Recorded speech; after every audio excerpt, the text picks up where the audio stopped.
ഉത്രാടമാണ് പൂക്കളത്തിന്റെ final day. തിരുവോണത്തിന് പൂക്കൾ ഇടാറില്ലേ, പകരം തൃക്കാക്കരയപ്പന് എതിരേൽപ്പാണ്.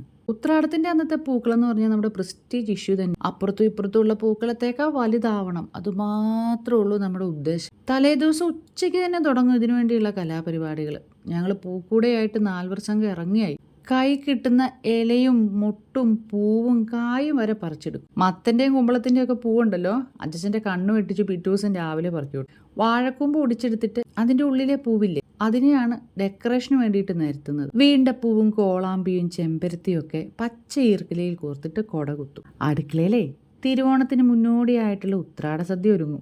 ഇവ 100 കറിക്ക് തുല്യമാണെന്ന് അച്ഛമ്മ പറയും. കുനുകുനാന്നരിഞ്ഞെടുക്ക ഇഞ്ചി, വേണ്ടവർക്കൊന്ന് ചതച്ചു അതിലേക്ക് പച്ചമുളക് കൂടി ചേർത്ത് ഇത്തിരി ഉപ്പും അധികം പുളിയില്ലാത്ത കട്ടത്തൈരും കൂടി കൂട്ടി ഇളക്കിയ ദേന്ന് പറയുമ്പോഴേക്കും 100 കറിക്ക് തുല്യായവൻ ഇലയുടെ ഓരത്ത് വന്നിരിക്കും.